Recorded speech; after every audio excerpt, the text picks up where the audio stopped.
இயேசு கிறிஸ்துவின் இணையற்ற நாமத்தில் என் அன்பின் வாழ்த்துக்கள். பிரியமானவர்களே, நான் எடுத்துக்கொண்ட இன்றைக்கு ஒரு வேத வசனம் சங்கீதம் 119வது சங்கீதம் 11வது வசனம்.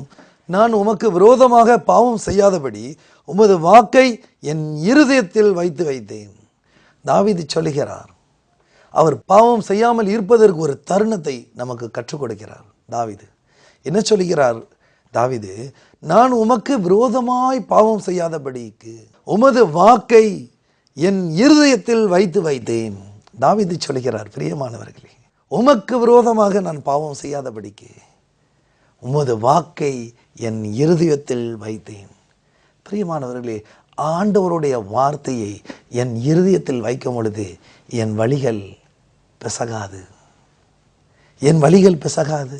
ஆகவேதான் தாவீது சொல்லுகிறார், உமது வாக்கை என் இருதயத்தில் வைத்தேன், உமது வார்த்தையை என் இருதயத்தில் வைத்தேன். என் இருதயத்தில் உமது வாக்கை நான் வைத்திருப்பதினால் நான் வழி விலக மாட்டேன், மாறாக என் இருதயத்தில் பாவம் செய்யாதபடி இருப்பதற்கு என்று சொல்கிறார். இந்த காலை பொழுதில் கூட உங்களை நோக்கி வந்திருக்கின்ற உங்களிடம் நான் பிரசங்கித்துக் கொண்டிருக்கிற ஒரு தலைப்பு, நீங்கள் பாவம் செய்யாமல் இருப்பதற்கு.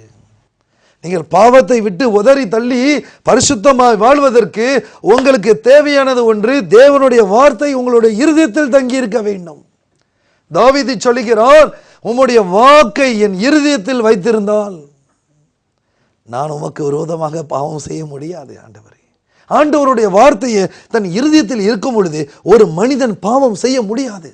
சூழ்நிலைகள் எவ்வளவுதான் நெருங்கினாலும் அந்த ஆண்டவருடைய வார்த்தை அவனை நெருக்கி ஏவும், அப்பொழுது அவன் பாவம் செய்ய முடியாது. ஆகவே தான் தாவீது சொல்கிறார், உமது வாக்கை என் இருதயத்தில் வைத்து வைத்தேன், உமது வாக்கை என் இருதயத்தில் வைத்து வைத்தேன்.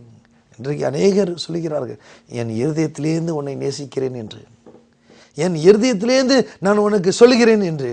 ஆனால் இருதயத்தில் இருக்க வேண்டிய ஒன்றே ஒன்று, அந்த தேவனுடைய வார்த்தை.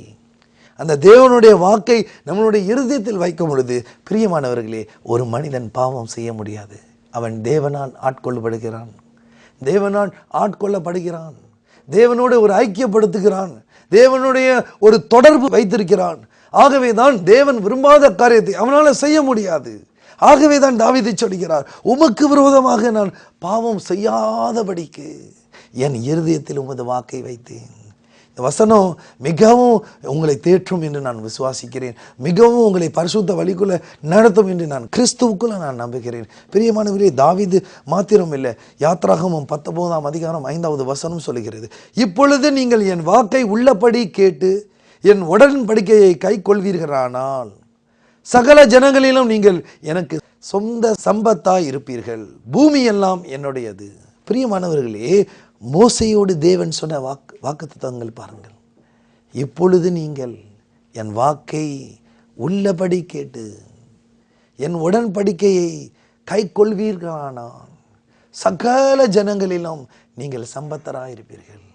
சகல ஜனங்களிலும் நம்மை சம்பத்தராய் அழைத்த தேவன், சகல ஜனங்களிலும் நம்மளை அவர் சொந்த ஜனமாய் ஏற்றுக்கொண்ட தேவன்.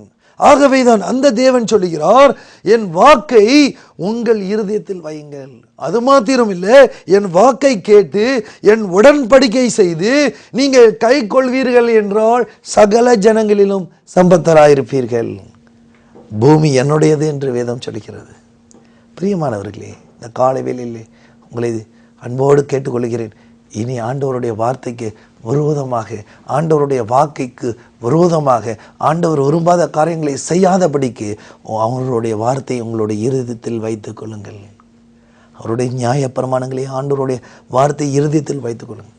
நீங்கள் தினந்தோறும் எழுந்தவுடன் நீங்கள் வேதத்தை வாசிக்கிறீர்கள், ஏதோ ஆவிக்குரிய மன்னாவை வாசிக்கிறீர்கள். ஆனாலும் அந்த வார்த்தையை வாசித்த மாத்திரத்தில் போகாதபடி அந்த வார்த்தைகளை உட்கொண்டு உங்கள் இருதயத்தில் அந்த வார்த்தைகளை வைத்து வைத்தால் வேதம் சொல்லுகிறது, ஒரு மனிதன் பாவம் செய்ய முடியாது. தாவீது சொல்லுகிறார், பாவத்துக்கு அடிமையாய் விழுந்தவர், பாவத்தில் விழுந்து கடந்தவர். அவர் சொல்லுகிறார், நான் பாவம் செய்யாதபடி உமது வாக்கை என் இருதயத்தில் வைத்தேன். பிரியமான இந்த நிகழ்ச்சியை பார்த்து கொண்டிருக்கின்ற அருமையான வாலிப சகோதரனே, அருமையான சகோதரனே, சகோதரியே, உங்களை நோக்கி நான் ஒரு வார்த்தை சொல்லட்டுமா? உங்களுடைய இருதயத்திலே தேவனுடைய வார்த்தையை வைப்பீர்கள் என்றால் உங்களால் பாவம் செய்ய முடியாது. நீங்கள் தேவனுடைய ஸ்தம்பத்தர் என்று வேதம் சொல்கிறது. இந்த பூமி என்னுடையது என்று சொன்ன தேவன். நீங்கள் தேவனுடைய சம்பத்தர், நீங்கள் பிரதிநிதிகள், நீங்கள் தேவனுடைய பிள்ளை, நீங்கள் தேவனுடைய உரிமையை பெற்றுக்கொண்ட மக்கள் நாம். ஆகவே தான் தேவன் சொன்னார், நீங்கள் என்னுடைய சொந்த சம்பந்தர்கள், என் வாக்கை என் உடன்படிக்கையை கை கொண்டீர்கள் என்றால் நீங்கள் எனக்கு சகல ஜாதிகளிலும் சம்பத்தர் என்று சொல்கிறார். பிரியமானவர்களே, இந்த காலை பொழுதிலும் கூட இந்த வார்த்தையை உங்களுக்கு ஒரு ஆறுதலாக இந்த வார்த்தையை நான் சொல்லுகிறேன். இனி நீங்கள் உங்களுடைய இருதயத்தில் தேவனுடைய வார்த்தையை வைத்து வையுங்கள். உங்களுடைய இருதயத்திலே தேவனுடைய வார்த்தையை மாத்திரம் வைத்து வையுங்கள். பாராக உலக ஆசைகள், உலக சிற்றின்பம், உலகத்தில் இருக்கிற குடிவெறி, களியாட்டம், உலக சிந்தைகளை விலக்கிவிட்டு, தூர் இச்சைகளை விலக்கிவிட்டு உங்களுடைய இருதயத்தில் தேவனுடைய உடன்படிக்கையின் வாக்கை உங்களுடைய இருதயத்தில் வைப்பீர்கள் என்றால், பிரியமானவர்களே, நீங்கள் நடக்க விரும்புகிற அந்த பரிசுத்த வாழ்க்கையிலே நிலைத்து இருக்க முடியும். ஆகவே தான் தாவீது சொல்லுகிறார், உமது வாக்கை என் இருதயத்தில் வைத்தேன். ஆண்டவருடைய வாக்கை தன்னுடைய இருதயத்தில் வைத்த மாத்திரத்திலே அவனால் பாவம் செய்ய முடியவில்லை. காரணம், ஆண்டவர் அவனுடைய இருதயத்தில் வார்த்தையை வைத்து தினந்தோறும் அவனோடு பேசி கொண்டிருக்கிறார். இது ஆண்டவருக்கு விரும்பாத காரியம். தேவன் சொல்லும் பொழுது அந்த மனிதனால பாவம் செய்ய முடியாது. ஆகவே தான் தாவீது நமக்கு அருமையாய் கற்றுக் கொடுக்கிறார், உமது வாக்கை என் இருதயத்தில் வையும் ஆண்டவரே. யாத்திராகமம் 23ஆம் அதிகாரம் 22வது வசனம், நீர் அவர் வாக்கை நன்றாய் கேட்டு நான் சொல்வதெல்லாம் செய்வாயாக, நான் உன் சத்துருகளுக்கு சத்துருவாய் உன் விரோதிகளுக்கு விரோதியாய் இருப்பேன். பிரியமானவர்களே, ஆண்டவருடைய வார்த்தையை கேட்டு, ஆண்டவருடைய வாக்கையின்படி, ஆண்டவருடைய வாக்கை நன்றாய் கேட்டு அவர் சொல்வதெல்லாம் அப்படியே செய்யும் பொழுது என்ன நடக்குதா, உன் சத்துருகளுக்கு சத்துருவாகவும் உன் விரோதிகளுக்கு விரோதியாகவும் இருப்பேன். பிரியமானவர்களே, நீங்கள் தேவனுடைய பிள்ளைகள் என்று சொன்னால், தேவனுடைய வார்த்தை உங்கள் உள்ளத்தில் குடிகொண்டிருந்தால், தேவனுடைய வாக்கை உங்கள் இருதயத்தில் பத்திரமாய் வைத்திருந்தால், தேவனுடைய வார்த்தை உடன்படிக்கை வசனத்தை உங்கள் இருதயத்தில் உட்கொண்டிருந்தால், உங்களுக்கு சத்துரு தேவனுக்கு சத்துரு, உங்களுக்கு விரோதி தேவனுக்கு விரோதி என்று சொல்லுகிறது. பிரியமானவர்களே, நீங்கள் விரோதிகளை நீங்கள் போய் பதிலுக்கு பதிலாக பேச வேண்டிய தேவைகள் இல்லை, விரோதிக்க தேவையில்லை. உங்களுக்கு பகைஞ்சனை தேவனுக்கு பகைஞ்சன் என்று சொல்லுகிறது. ஒரு நீதிமானை தொட்டால் தேவன் விட்டுவிட மாட்டார்.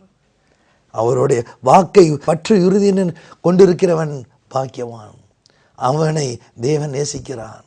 ஆகவேதான் அவருடைய வார்த்தை யார் இருதயத்தில் இருக்கிறதோ அவனை விரோதிக்கிறவனை தேவன் விரோதிக்கிறார். அவனுடைய சத்துரு யாரோ அவனுக்கு தேவனே சத்துரு. உங்களுக்கு எதிர்ப்பாக வருகிறவர்களுக்கு தேவனுக்கு விரோதமான சத்துரு என்று வேதம் சொல்கிறது. நீங்கள் கவலைப்பட வேண்டியதெல்லாம், நீங்கள் உங்களுடைய விரோதியை குறித்து, உங்களுக்கு விரோதமான பிரச்சனைகளை உருவாக்கி கொண்டிருக்கிற மக்களை குறித்து நீங்கள் அங்கலாய்ப்பிக்க தேவையில்லை, கவலைப்பட தேவையில்லை. ஆண்டவருடைய வார்த்தை சொல்லுகிறது, ஆண்டவருடைய வசனம் சொல்லுகிறது, உனக்கு விரோதி எனக்கு விரோதி, உனக்கு சத்துரு எனக்கு சத்துரு என்று சொல்கிறார். உங்களுக்கு எதிர்ப்பாக யார் வருகிறார்கள், உங்களுக்கு விரோதமாக யார் எழும்புகிறார்கள், அவர்கள் தேவனுக்கு விரோதமாக எழும்புகிறார்கள். ஆகவேதான் இந்த காலை வேளையத்தில் இந்த வசனத்தினால நீங்கள் ஒருவருக்குறை தேற்றிக் கொள்ளுங்கள். தேவன் உங்களுடைய விரோதிக்கு தேவன் விரோதி. தேவன் உங்களுக்கு சத்துருவாக இருக்கிறவனை அவருக்கு சத்துருவாக அவர் நினைப்பார். காரணம், நீங்கள் அநேக சகல ஜாதிகளிலும் தேவனுடைய சம்பத்தார். தேவன் உங்களை தெரிந்து கொண்ட பாக்கியமா, தேவன் தெரிந்து கொண்ட ஒரு பாத்திரம். தேவன் உங்களை முன்குறித்து வைத்திருக்கிறார். தேவனுடைய வெளியேறப்பட்ட இரத்தத்தினால கழுவப்பட்ட தேவனுடைய பிள்ளைகள். ஆகவேதான் தாவீது சொல்கிறார், உமது வாக்கை என் இருதயத்தில் வைத்து வைத்தேன், அப்பொழுது நான் பாவம் செய்ய முடியாது. பாவம் செய்யாதபடி உமது வாக்கை என் இருதயத்தில் வைத்திருக்கிறேன்.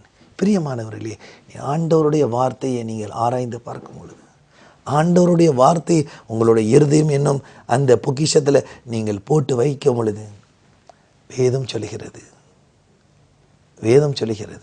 உங்களுக்கு சத்துரு தேவனுக்கு சத்துரு, உங்களுக்கு விரோதி தேவனுக்கு விரோதி. ஒருவேளை நீங்கள் சொல்லலாம், எனக்கு வியாபாரத்தில், என்னுடைய தொழில் அலுவலகத்தில் என்னுடைய நண்பர்கள் எனக்கு விரோதியாக இருக்கிறார்கள். நீங்கள் அவரை விரோதிக்காதீர்கள். நீங்கள் மாறாக ஆண்டவருடைய வார்த்தையை உங்கள் இருதயத்தில் வைத்து நீங்கள் வழி விலகாதபடி நீங்கள் தேவனுடைய வார்த்தைக்கு கீழ்ப்படிந்து நடக்கும் பொழுது, தேவனுடைய வார்த்தைக்கு நீங்கள் செவி கொடுத்து நடக்கும் பொழுது, தேவன் உங்களுக்கு விரோதியை அவருக்கு விரோதியாக நினைக்கிறார். ஆகவே பிரியமானவர்களே, நீங்கள் காலை நிகழ்ச்சியில் நீங்கள் பார்த்து கொண்டிருக்கிற இந்த வேலையில் கூட, நீங்கள் அங்கலாய்த்து கொண்டிருக்கிற இந்த வேலைகளில் கூட உங்கள் விரோதிகளை குறித்து கவலைப்படாதீர்கள். மாறாக நீங்கள் தேவனுடைய வார்த்தையை உட்கொள்ளுங்கள், அதை நன்றாய் ஆராய்ந்து பாருங்கள். ஆண்டவருடைய வார்த்தையை இரவும் பகலும் தியானிக்கிற மனுஷன் பாக்கியவான் என்று வேதம் சொல்கிறது. ஆண்டவருடைய வசனத்தை கை கொண்டிருக்கிற மனுஷன் பாக்கியவான் என்று சொல்லுது. கர்த்தரையே தன் நம்பிக்கையை கொண்டிருக்கிற மனுஷன் பாக்கியவான் என்று வேதம் சொல்கிறது. நீங்கள் பாக்கியவான், நீங்கள் பாக்கியவாதி. நீங்கள் தேவனுடைய வார்த்தை உங்கள் உள்ளத்தில் இருந்தால் நீங்கள் வழி விலக மாட்டீர்கள், பாவம் செய்ய மாட்டீர்கள், நீங்கள் பரிசுத்தமாக வாழ முடியும். உங்களால் நிச்சயமாக ஜெயமான வாழ்க்கையை வாழ்ந்து காட்ட முடியும் உங்களால். ஆகவே தான் தேவன் உங்களை அவருடைய வாக்கை தன் இருதயத்தில் வைக்க அவர் விரும்புகிறார். அவருடைய வார்த்தை உங்களுடைய இருதயத்தில் வைத்திருக்கும் பொழுது உங்களுடைய வழி விலகாது, நீங்கள் பாவம் செய்ய மாட்டீர்கள். மாறாக இந்த வசனம் சொல்லுகிறது, நான் பாவம் செய்யாதபடி என் வாக்கையும் அவருடைய இருதயத்தில் வைத்திருக்கிறேன். உங்களுடைய வாக்கை என் இருதயத்தில் வைத்திருக்கிறேன். அவருடைய வார்த்தையை இருதயத்தில் வைக்கும் பொழுது ஒரு மனுஷனால் பாவம் செய்ய முடியாது. பிரியமானவர்களே, இந்த வசனத்தை கேட்டுக்கொண்டு இருக்கிறேன், பாவத்துக்கு அடிமையாக இருக்கிறேன், பாவத்தில் விழுந்து போய் கிடக்கிறேன், பாவத்தில் விட்டு எழுந்திருக்க முடியல. நீங்கள் தேவனுடைய வார்த்தையை தியானிங்கள், இரவும் பகலும் தியானிங்கள். அடிசோடராகி அந்த வார்த்தையை பின்பற்றுங்கள். ஆண்டவருடைய வார்த்தையை நீங்கள் படிங்கள், தியானிங்கள், இருதயத்தில் வையுங்கள். நீங்கள் பாவத்தை ஜெயம் கொள்வீர்கள். ஹல்லேலூயா. நான் இப்பொழுது உங்களுக்காக ஜெபிக்கட்டும். கண்களை மூடி நம் ஆண்டவரை நோக்கி பார்ப்போம். எங்களை நேசிக்கின்ற பரமபிதாவே, இதோ இந்த காலை வேளையில் உம்மை நன்றியோடு துதிக்கிறோம் அப்பா. இதோ உம்முடைய வார்த்தையை என் இருதயத்தில் வைத்தால் நான் பாவம் செய்ய முடியாது, பாவம் செய்ய மாட்டேன் என்று தாவீது சொல்லுகிறவன்.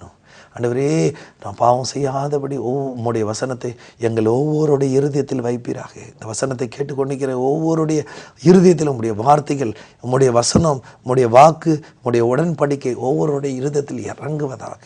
அவர்கள் பாவம் செய்யாத பரிசுத்த இருதயத்தை கொடுங்க. அவர்களை ஆசீர்வதிங்க, அவர்களை பரிசுத்தப்படுத்துங்க. அவர்களுக்கு விரோதியாக வருகிறவன் உமக்கு விரோதி அல்லவா சுவாமி? அவர்களுக்கு பகைஞ்சனா வருகிறவன் உமக்கு பகைஞ்சனா அல்லவா? அவருடைய சத்துருக்கள் எல்லாத்தையும் நீர் துரத்தி விட்டு அவர்களை உயர்த்தி, அவர்களை ஆசீர்வதித்து, அவர்களை பெருகப்படுத்தி பலப்படுத்துவீராக. எல்லா துதிக்கான மகிமை உமக்கு செலுத்துகிறோம். இயேசு கிறிஸ்துவின் நாமத்தில் ஜெபிக்கிறோம் பிதாவே, ஆமீன். பிரியமானவர்களே, ஜெபத்தை கேட்டார், கட்டாயம் உங்களை ஆசீர்வதிப்பார். உங்களை ஆசீர்வதிக்கவே ஆசீர்வதிக்கிற தேவன். நீங்கள் பெற்ற ஆசீர்வாதங்களை எங்களோடு தொடர்பு கொள்ள மறவாதீர்கள். ஆமீன்.